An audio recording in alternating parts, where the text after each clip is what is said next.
Hello my little moonbeams and welcome to Nine Moons Art Drawing Channel. Today we're going to be doing a polar bear on a piece of ice. We're going to put it on an iceberg, and to do this you're going to need a piece of paper that you have turned portrait style, so that's nice and tall up and down. And you're going to need a pencil and a Sharpie to do your outlining, and then we're actually going to use crayons today. You guys can choose what you want to use at home to do your coloring portion, but I was going to show you some blending techniques with crayon. So what we're going to do is we're going to start with our little polar bear, and I'm just going to give you an idea of what this is going to look like so you guys have an idea of how big to draw. So here is the example page. We are going to do our polar bear with a little scarf on, sitting on pack ice, and we're going to go ahead and add those water and waves, and then we're going to add our mountains and a Slurpee sunrise. I call it that because when I go get Slurpees, I like to mix my colors up and have a rainbow of colors, and so you guys can do that as well. I've got a red and orange and a yellow going from the bottom up to the top. So first we're going to start with a circle for the bear's head. Go ahead and draw a circle shape. And we're going to add the muzzle here, so nice and tall with your oval, and then add your triangle for the nose. Go ahead and bring that line down and curl it on the two sides. There's one curl and another curl, kind of like a W. Now, when you're drawing cute faces and you want your picture to kind of look kawaii, which is another word for cute in Japanese, you're going to actually make sure that you draw your eyes below the middle mark here. So if you draw your big kawaii eyes nice and low, it will create a very cute face. Let's go ahead and we're going to draw a half moon shape at the bottom, and that's the part where you get to color in and you get to add the color for the eyes, and we'll put in a double highlight. All right, it fills your space nicely. It adds a little bit of cuteness factor to the eyes when they look a little extra shiny. Now if you want it to be a boy, you can leave it like this, and if you want it to be a girl polar bear, you can go ahead and give it some little eyelashes here on the edges. Alright, and then we're going to go ahead and give it two ears, one here and one over here, and you can even add in the middle curvy line right here.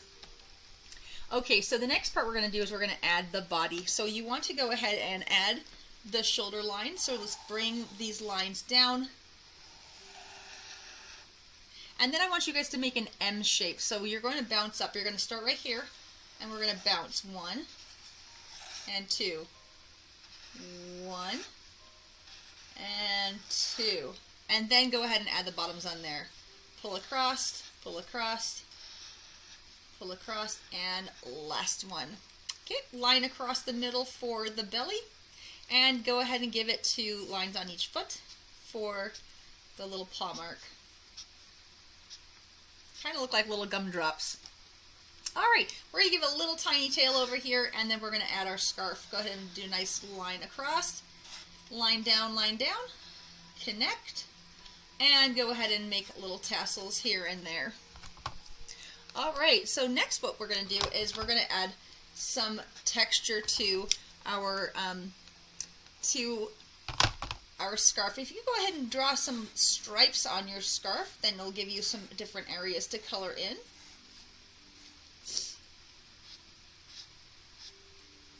Alright, so now what we want to do is we want to put it on that pack ice. And what you want to do is you want to give it an organic shape. And an organic shape is a shape that is found in nature. It's a natural looking shape. So you don't want it to look perfect or be perfectly circular. You want your shape to be wavy in the front. Just kind of give it a couple different waves, and then you're going to go over here and find out where would that have popped out. I think it would be right here above the tail. I'm going to bring that around, and I'm going to complete that shape. Alright, now yours doesn't have to look just like mine. As long as you've got some curves in the front, you should be fine. Bring that line straight down on the 2 edges, and then we're going to go ahead and we're going to pull and copy the shape that you just created. So I'm looking at the shape I already created, and I'm just following along. Now you can go ahead and you can add in a couple up and down lines, just here and there, wherever you feel like they belong. And that's going to give us somewhere to add some shadows later on. Alright, So next what we're going to do is we're going to add our middle ground and our background. Remember, this thing that's closest to us is called our foreground. So our foreground is the thing that's closest to you. Middle ground is the middle. So in our middle ground, we're going to go ahead and add our waves. So go ahead and use your wavy line to create the waves in the ocean. We're going to do 3 of those. That's 1, that's 2, and here is 3. And that will give us 3 different sections to color in. Alright, and then lastly in our background we're going to add those mountains. We're going to just do 3. That's 1, 2, oh, I got a little sideways there, but that's alright. Let's go ahead and add that 3rd one in here. And we're going to add a little bit of snow on those mountain tops. So just a nice little wavy line will give you what kind of looks like a frosting topping on your cute little mountains here. Alright, and those will be white, of course. Okay, so with our coloring portion, guys, we're going to go ahead and grab our crayons. I've got my nice little box here. And we're going to pick out some colors that we like for our water. I'm going to look at my colors that I have here. I've got a blue-green. I like that. I've got a cerulean. That'll be pretty. And I've got a regular blue. Let's go ahead and try those. And a good rule of thumb when you are getting ready for coloring, I've got an indigo as well. I'm going to try those out. Now here's a great rule of thumb when you guys are doing coloring of any kind, even especially when markers are being used. If you have an extra piece of paper handy, usually I keep another piece of paper underneath because you can kind of see when if this was my work table or my workspace, or if I was drawing on a table, you can kind of see how it bleeds through onto another piece of paper. You can see all the specks. That would be on my table, and it's permanent. So always keep another piece of paper under the paper that you're drawing on, especially if the paper you're drawing on is kind of thin, like I'm using printer copy paper. Another tip is that if you're not sure what these colors are going to look like, before you use them, before you put them onto your paper, you're going to want to play with them a little bit and see, because see how this looks blue but it came out turquoise? That's something that we need to know. And so if you try each of your crayons out first, this one's very similar. So this one was called cerulean, which is actually kind of a turquoise. This one is called the regular blue, so we've got a darker blue. And then this one right here is indigo. And you can see that indigo is actually more of a purple, which is actually really beautiful. And lastly, I've got this blue-green. So I'm going to try this blue-green out. And I'm going to pick which 3 I like the best. So I'm thinking that I like these 3 right here. So I'm going to put this one back, and I'm going to try these out. Now that I know for sure which one is going to be the best one for my water. And again, if you guys are using markers, before you choose a color for your marker to put on your paper, I had this happen the other day when I was doing a piece of art. I chose a color and then my marker died. My marker ran out and I couldn't finish the picture because I didn't have that color anymore. So make sure that you test out your markers on your scratch paper before you go and use it. And that way you won't run into that problem. Let me go ahead and remember which one was which. This is my blue-green. And I think I like that one the best. So I'm going to use that one for the bottom half of my water. So if you choose the one you like the best, use that one for the largest section because you're going to be seeing more of it. Alright, and when you are coloring, you need to color in fully. I like to color around the edges first and even go and outline my area. So I'm going to go along these edges. And you know, another great reason for having this extra piece of paper here is that you can go right off your paper now and not worry about being too close to the edge or drawing on your table. There's another really great reason to keep a spare piece of paper handy. Alright, so I like to color around my edges first and even around the edges of what is in my picture. That way I'm not going to be afraid that I might accidentally color over one of these black lines, like into my iceberg or into another section. If I map it out first, it makes it a lot easier to color. And faster too, because if I have these sections mapped out already, most of the work is already done. And I can go really fast in the center without fear of going over. So you guys go ahead and do your section, outline your sections like this, okay? And then you can go very quickly to color it in.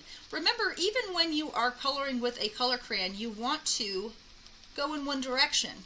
That way you don't end up with a bunch of scribble lines. Okay, so that's a really good coloring tip that I teach to my students at school.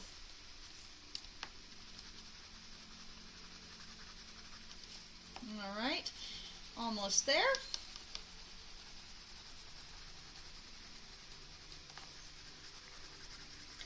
And it's just as fast going one direction as it is when you are going back and forth, back and forth, back and forth, and trying to scribble. I know sometimes kids scribble because they think it's faster, but it's really not. So now I'm going to look at my other two colors. I had a blue and an indigo, and the indigo is my purple. So I think I'm going to put my purple in the middle here, and then I'll put my other blue on the top line.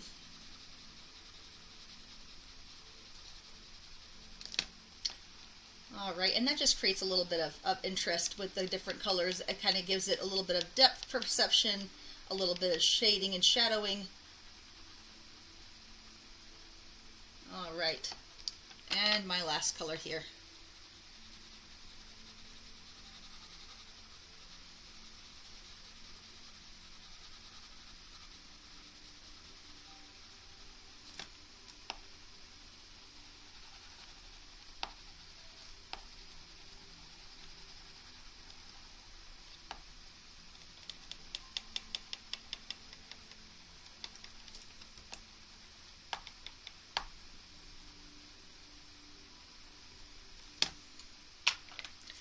Okay, so now what we want to do is we want to add the color for the mountains, and I'm going to choose a nice purple color. You know, mountains can be a lot of different colors, but when I'm usually painting, I choose blue or purple for my mountains, and that usually works out the best for me. You can always do your mountains green if it was a place where they had a lot of green land. If your mountains were covered in green grasses, then you could choose green. We don't have any kind of green mountains here in Las Vegas. Most of our mountains are made of dirt and desert. However, from a distance, they do still look blue.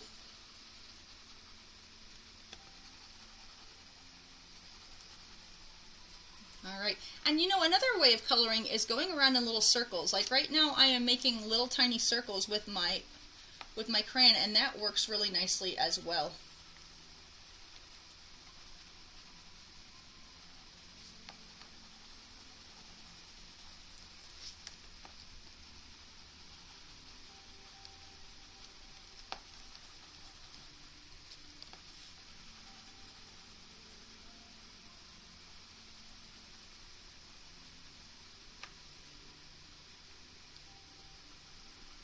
And just remember not to go up into your snowy area. We want to keep that nice and pristine white. Alright, so now what we want to do is we want to add a little bit of shadows to our iceberg. So I'm going to go back and find that crayon that I used for my top color. I'm going to use my blue color here for my shadows. And what I want to do is I just want to go along the bottom here and create a little shadow. And the reason I chose a different color than the water, this water here, is that I want it to stand out a little bit differently.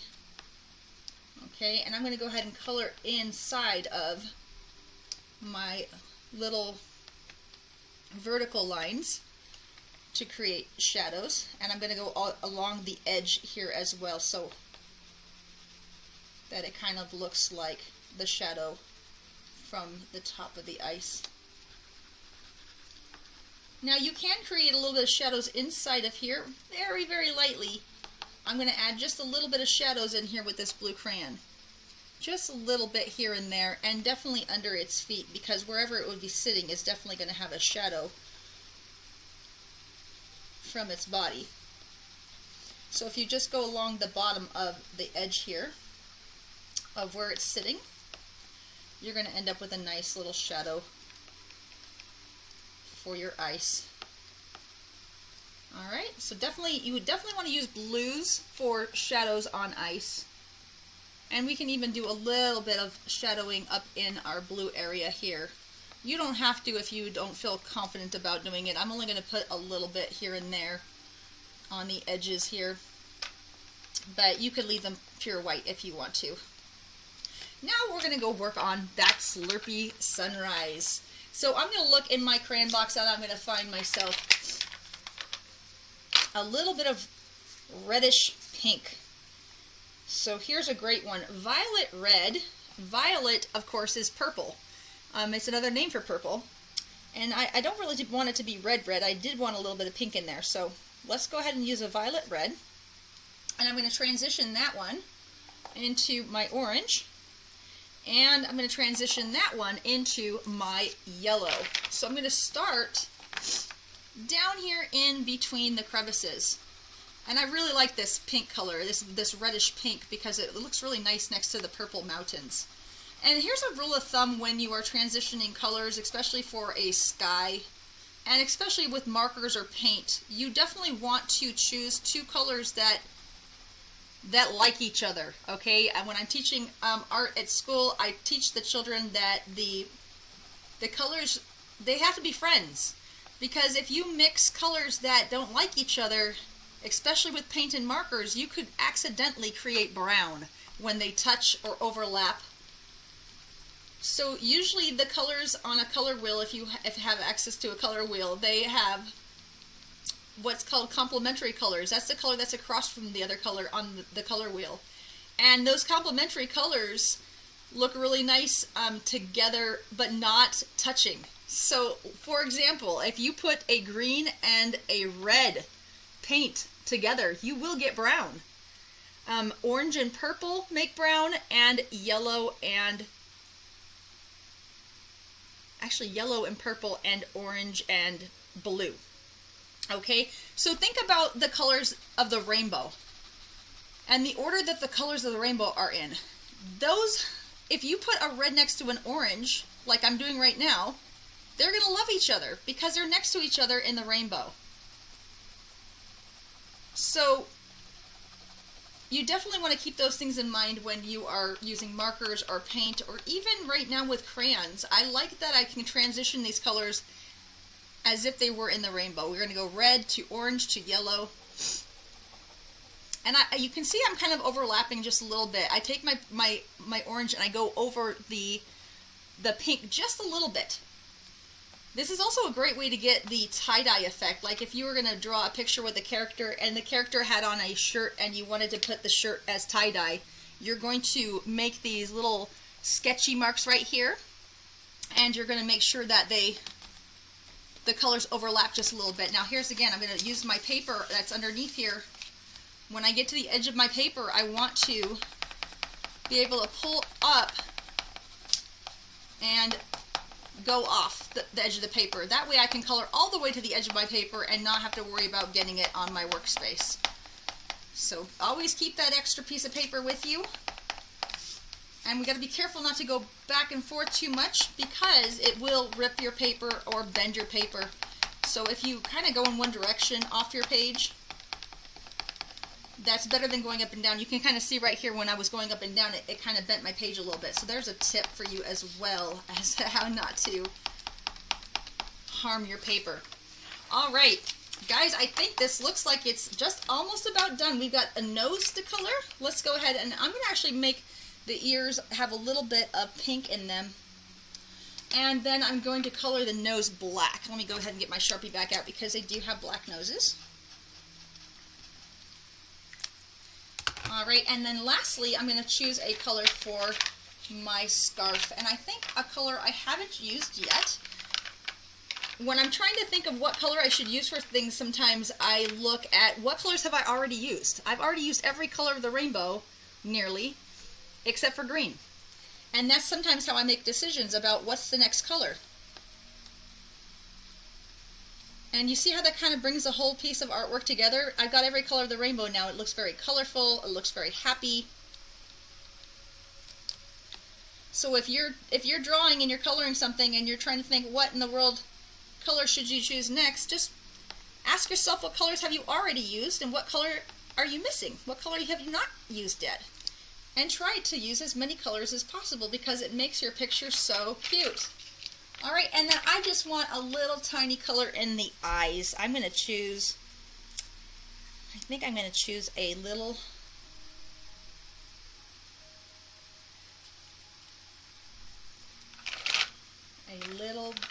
blue. And that's why we put that little half moon shape at the bottom, because it gives you one little space to give your animal or whatever you're drawing a little cool color in its eye. Alright guys, so I hope you guys had a lot of fun coloring with me today and creating your polar bear on pack ice. I hope you learned some good tips for shading with crayons, and I will see you guys in the next guided drawing. Bye bye, Moonbeams!